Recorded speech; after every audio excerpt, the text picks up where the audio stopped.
Shalom peuple de Dieu, c'est une fois de plus moi votre frère Blanchi Lungala. Alors aujourd'hui on va partager sur un thème très pertinent. Il s'agit des épreuves ou encore de l'épreuve dans la vie chrétienne.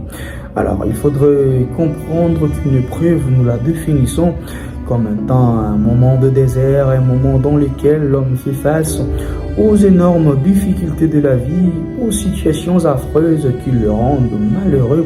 L'homme vit le contraire de ce qu'il veut, le contraire de ses efforts, ou même le contraire de ses promesses. Mais à travers cette vidéo, je me partage avec vous sur 4 points, 4 choses à retenir sur les épreuves dans la vie chrétienne. Premièrement, il faudrait retenir que l'épreuve n'exclut pas la présence ni l'amour de Dieu.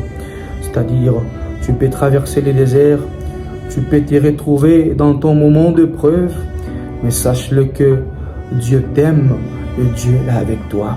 Oui, tu fais face aux énormes difficultés, tu fais face à une situation qui te trouble, tu te poses des questions, l'Éternel me connaît, l'Éternel m'entend-il, l'Éternel m'exaucera-t-il, l'Éternel fera-t-il quelque chose?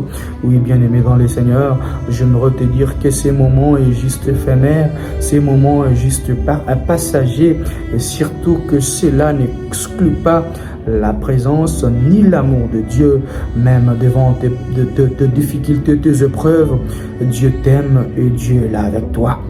La Bible dit que pendant que Joseph était vendu en Égypte, la Bible souligne que l'Éternel fut avec lui. Oui, bien-aimé dans le Seigneur, je sais que tu traverses les déserts, je sais que cette maladie te trouble, je sais que ce chômage te trouble, je sais que cette situation te dérobe l'espoir, mais j'aimerais te dire que l'Éternel est avec toi, l'Éternel ne t'abandonnera pas, l'Éternel t'accompagnera jusqu'à ce que cette situation soit renversée, car c'est lui seul qui est capable de renverser même les situations les plus sombres de nos vies.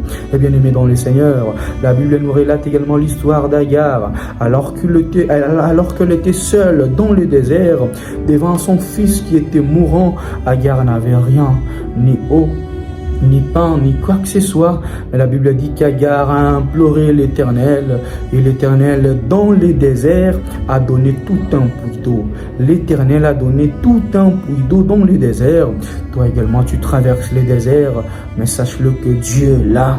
Dieu t'aime, et même dans le désert, c'est possible qu'il te donne tout un puits d'eau. Même devant cette maladie, c'est possible qu'il te donne la guérison. Même devant ce chômage, c'est possible qu'il te donne ce travail. Même devant la stérilité, il est possible qu'il te donne un enfant. Même devant cette situation la plus compliquée de ta vie, c'est possible qu'elle soit renversée, car Dieu t'aime. Il est avec toi partout où tu es. Alors on se retrouve prochainement pour les 3 autres points sur l'épreuve ou encore les épreuves dans la vie chrétienne. Que Dieu vous bénisse. Merci beaucoup.